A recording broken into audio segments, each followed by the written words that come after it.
हाँ जी, 12th class. इससे पहले हमने पढ़ा था कि विभाजन की प्रक्रिया में क्या क्या समस्याएं हमारे सामने आई, क्या क्या प्रॉब्लम्स थी जो विभाजन को लागू करने में हमारे सामने आई थी। अब हम देखेंगे कि विभाजन के परिणाम क्या क्या रहे। ठीक है, विभाजन के परिणाम क्या क्या रहे ये अब हम पढ़ेंगे कि आखिर विभाजन ने हमें विरासत में क्या दिया, क्या उसके रिजल्ट्स निकले, और उस दौरान क्या ऐसी चीज़ें थी जिसका सामना हमें आगे पूरी लाइफ में करना था। ठीक है, तो सबसे पहले आता है हमारा इसमें विभाजन का परिणाम। देखो कैसे लोग भर भर के जा रहे हैं एक जगह से दूसरी जगह, क्योंकि विभाजन हो चुका था। तो जो पाकिस्तान के एरिया में हिंदू और सिख रहते थे उन्हें हिंदुस्तान की तरफ आना पड़ा, और जो भारत में रहते थे हिंदुस्तान में यानी रहते थे मुस्लिम, उन्हें पाकिस्तान की तरफ जाना पड़ा। ठीक है, तो गाड़ियां भर भर के एक जगह से दूसरी जगह गई, एक सीमा को पार करके दूसरी सीमा के पार ये लोग गए थे। लाखों की संख्या में ये लोगों का स्थानांतरण यानी एक जगह से दूसरी जगह हुआ था। तो सबसे पहला हमारा जो परिणाम निकला वो यही था विभाजन का कि बड़ी संख्या में विस्थापन हुआ। बड़ी संख्या में लोगों को एक सीमा को छोड़कर दूसरी सीमा में आना पड़ा। ये जो विस्थापन था ये अनियोजित, आकस्मिक और त्रासदीपूर्ण था। अनियोजित था क्योंकि इसकी पहले से कोई योजना नहीं बनाई गई थी, या कोई पर्टिकुलर एक डिसाइड नहीं किया गया था टाइम कि भाई इस दिन इस एरिया के लोगों का विस्थापन किया जाएगा और उन्हें अच्छे से बसा दिया जाएगा, और दूसरे स्लॉट में दूसरी संख्या को बसाया जाएगा। बस ये एक ऑर्डर दे दिया गया कि विभाजन हो गया है, हिंदुस्तान पाकिस्तान बन गए हैं, और जो हिंदुस्तान में रहने वाले मुस्लिम हैं अब उनका घर पाकिस्तान होगा, और पाकिस्तान में रहने वाले हिंदू सिखों का घर अब हिंदुस्तान होगा। तो इस तरीके से जो विभाजन था, ये विस्थापन था, ये बहुत ही अनियोजित, आकस्मिक और त्रासदीपूर्ण था। लाखों की संख्या में लोग इधर से उधर हुए, अपना घर बार छोड़कर, अपना संपत्ति वगैरह सब छोड़कर उन्हें इधर से उधर जाना पड़ा, बेघर हो गए थे वो लोग। ठीक है, यहाँ पे हम देखेंगे कि आकस्मिक स्थानांतरण त्रासदीपूर्ण था, बहुत ही त्रासदीपूर्ण था, बहुत ही कहते हैं ना भयानक था। लोगों को सब कुछ एकदम रातों रात, जिस देश के वो अब तक नागरिक थे वो उन्हें छोड़कर सब कुछ रातों रात जो है वो अपने दूसरी जगह पर जाना पड़ा, वो बेघर हो गए थे। लगभग 80 लाख, आपकी बुक में दे रखा है एनसीईआरटी में, आप ध्यान से पढ़ना, 80 लाख लोगों को अपना घर बार छोड़कर सीमा पार जाना पड़ा विभाजन के कारण। ठीक है, तो ये विभाजन बहुत ही त्रासदी पूर्ण था, लोगों को बड़ी से बड़ी विपत्तियों का सामना करना पड़ा, आकस्मिक था। तुरंत उन्हें कह दिया गया था कि बस आप लोग उधर से उधर जाइए और उधर से इधर आइए। कोई योजना नहीं बनाई गई थी, कोई व्यवस्थित तरीका नहीं था, जिसके कारण बहुत ही अव्यवस्था पूरे देश में दोनों तरफ फैल गई थी। अगला आता है सांप्रदायिक दंगे, और ये बहुत ही भयावह थे। सबसे बड़ी बात है कि अब तक हिंदू मुसलमान जो बिल्कुल भाई भाई की तरह रह रहे थे, विभाजन के कारण इस विभाजन ने इन भाई भाई को एक दूसरे का दुश्मन बना दिया। पूरे देश में दोनों ही साइड बहुत से सांप्रदायिक दंगे हुए, लोग मारकाट फैली, खासकर लाहौर, अमृतसर और कलकत्ता। याद रखना है आप लोगों को ये तीनों नाम, लाहौर, अमृतसर और कलकत्ता जो थे ये मुख्य अखाड़े बन गए थे सांप्रदायिक दंगों के, सांप्रदायिक लड़ाइयों के। सांप्रदायिक दंगे क्या होता है बच्चों? धर्म के आधार पर लड़ना। तो हिंदू और मुसलमानों के बीच बहुत ज़्यादा विभाजन के कारण जो सांप्रदायिक दंगे भड़के, उसमें कम से कम 5 से 10 लाख तक लोगों की जाने गई। ठीक है, तो बहुत से शहर जो थे वो सांप्रदायिक दंगों का अखाड़ा बन गए, खासकर पंजाब और बंगाल के जो इलाके थे, जो मैंने जैसे कि मैंने तुम्हें पिछली क्लास में बताया था कि ये दो वो राज्य थे जिनको विभाजन के कारण दोनों इलाकों को अलग से विभाजित राज्यों को विभाजित होना पड़ा था। तो सबसे ज़्यादा सांप्रदायिक दंगों का अखाड़ा जो थे वो यही राज्य बने थे। ठीक है, बहुत ज़्यादा सांप्रदायिक दंगे हुए, अखाड़े हुए, यहाँ तक कि जो पुलिस और प्रशासन अब तक हम लोगों के साथ थे वो भी इन दंगों में एक दूसरे के खिलाफ हो गए थे। हिंदुस्तान की पुलिस ने और प्रशासन ने मुसलमानों को के साथ गलत रवैया अपनाया, तो पाकिस्तान की पुलिस और प्रशासन ने हिंदू और सिखों के साथ गलत रवैया और रूखा व्यवहार किया। ठीक है, तो इस तरीके से सांप्रदायिक दंगे आम हो गए थे। दोनों ही साइड, सीमा के दोनों ही साइड सांप्रदायिक दंगों ने भयावह रूप धारण कर लिया था। अगला जो परिणाम रहा वो था महिलाओं के साथ दुर्व्यवहार। जब भी, अगर आप आज भी देखोगे, कहीं पे भी कुछ भी होता है, दंगे होते हैं, फसाद होता है, सबसे ज़्यादा बुरा व्यवहार जो होता है महिलाओं के साथ होता है।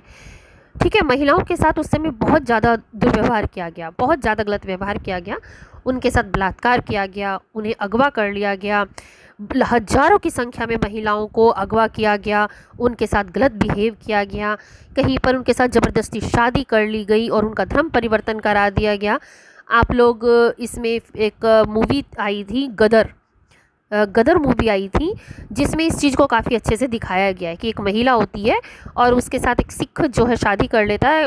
हालांकि वो उसमें बचाने के लिए करता है, मगर उस समय जो हुआ था वो महिलाओं पर अत्याचार के आधार पर भी हुआ था। ठीक है, ज़बरदस्ती उनसे शादी कर ली गई और उनका धर्म परिवर्तन करा दिया गया।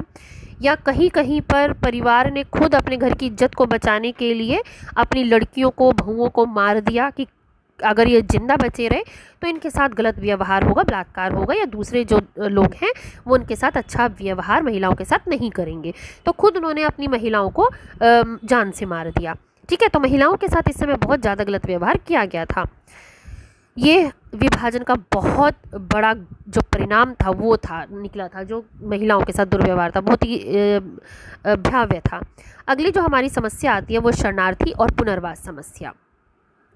जब लाखों की संख्या में लोग इधर से उधर हुए, लगभग 80 लाख भारत में आए, तो जो लाखों की संख्या में लोग आए वो अपने साथ अपना घर बार उठाकर नहीं लाए थे, अपना घर उठाकर नहीं लाए थे, वो बेघर हो गए थे और दूसरी साइड उनका कोई घर नहीं था जहां जाकर वो पनाह ले लेते।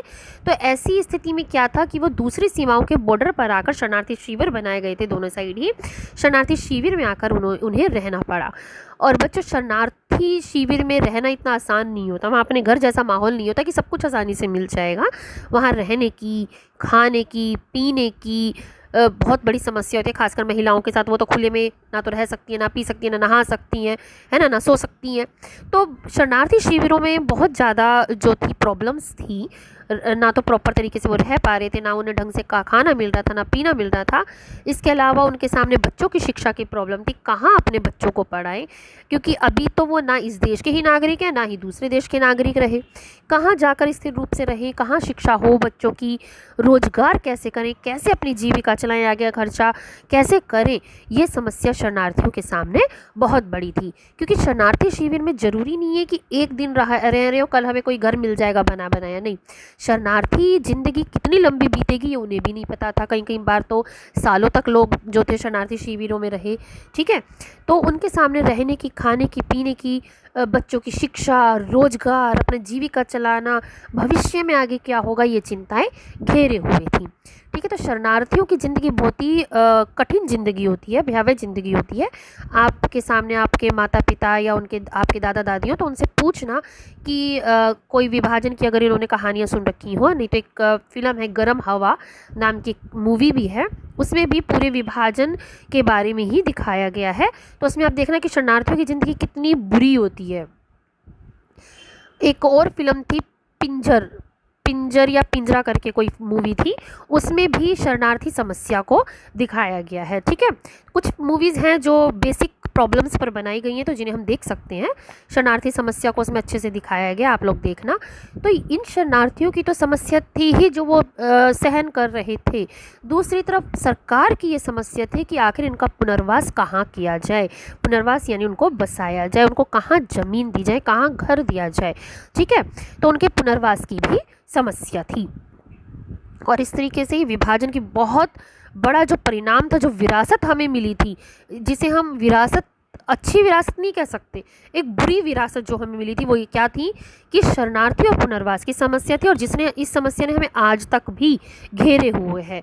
ठीक है, आगे आपका आता है उपजाऊ जमीन का पाकिस्तान चले जाना। पंजाब और बंगाल ऐसे दो इलाके थे जहाँ पे बहुत ही उर्वरक ज़मीन होती है, जहाँ कृषि बहुत ही ज़्यादा होती है। लेकिन जब विभाजन हुआ तो इन दोनों ही राज्यों का विभाजन हो गया।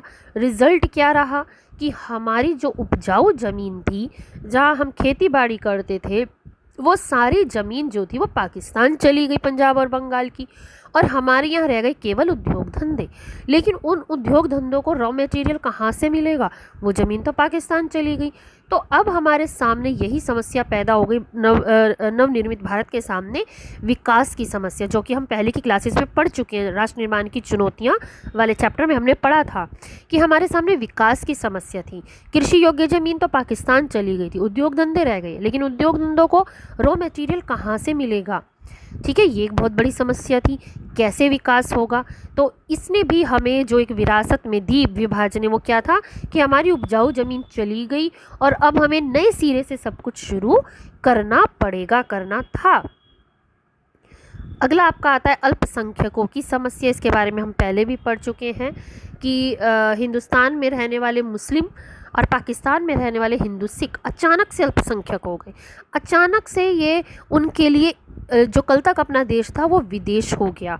ठीक है, तो अल्पसंख्यकों की समस्या जो थी वो बहुत बड़ी समस्या पैदा हो गई। उन्हें ये नहीं पता था कि अब हम कहाँ जाएं।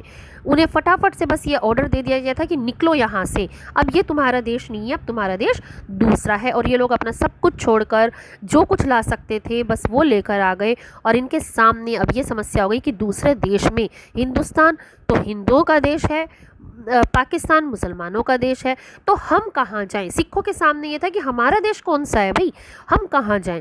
ठीक है, तो भारत में तो खैर इसकी समस्या का समाधान निकाला गया कि सभी अल्पसंख्यकों को अधिकार, बराबर के अधिकार दिए गए हैं। लेकिन पाकिस्तान में जो था वो एक धार्मिक देश ही है, हमारा देश धर्मनिरपेक्ष है, तो इस समस्या का हल कर लिया गया। लेकिन उस समय अल्पसंख्यकों की समस्या एक बहुत बड़ी समस्या, तो उनके सामने अपनी पूरी ज़िंदगी का एक सवाल पैदा हो गया कि आखिर हम किस देश के हैं। ठीक है, उनके सामने बहुत बड़ी समस्या थी। तो अल्पसंख्यकों की समस्या भी हमारी विभाजन की ही देन थी। अगला पॉइंट आता है आपका नदियों का बंटवारा। नदियाँ किसी एक देश की नहीं होती, नदियाँ तो पहाड़ों से निकलती हैं और बहती ही चली जाती हैं बिना बाउंड्रीज़ को ध्यान में रखे हुए। तो जब पंजाब और बंगाल की साइड का विभाजन हुआ, पंजाब को पंजाब क्यों कहा जाता है? 5 नदियों के कारण। ये 5 नदियाँ कौन सी हैं? रावी, सतलुज, ब्यास, झेलम और चेनाब। तो जब पंजाब का विभाजन हुआ तो इन नदियों का भी बंटवारा होना ही था। नदियों का बंटवारा ऐसे नहीं करते कि नदी पर एक दीवार खड़ी कर दी, भाई इस साइड की नदी अब तेरी हो गई और इस साइड की नदी मेरी हो गई। नदियों के बारे में प्रॉपर एक समझौता किया जाता है कि नदी का जो पानी है वो कितने % कौन सा देश यूज़ करेगा। ठीक है, तो ये 5 नदियाँ थी, रावी, सतलुज, ब्यास, झेलम और चेनाब।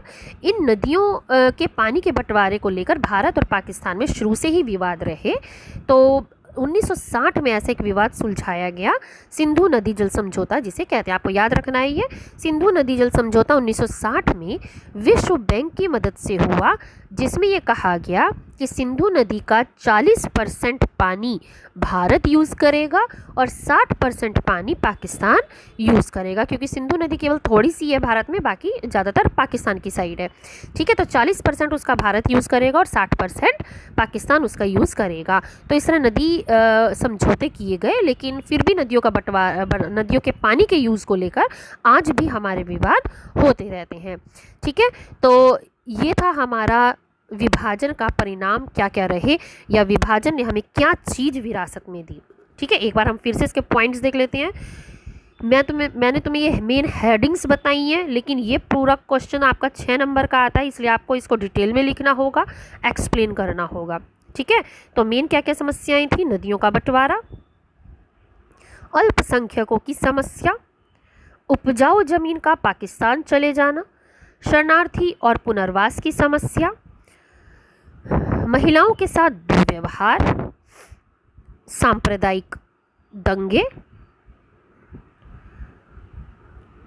बड़ी संख्या में विस्थापन। ठीक है, ये हमारे विभाजन के परिणाम रहे, जिसने हमें जो विरासत हमें विभाजन से मिली वो ये थी। आपको इसे अच्छे से याद करना है बच्चों, इंपॉर्टेंट क्वेश्चन है, 4 या 6 नंबर में लगभग आता ही है। ठीक है, अब हम अगली क्लास में मिलेंगे जिसमें हम राज्यों के पुनर्गठन पर बात करेंगे।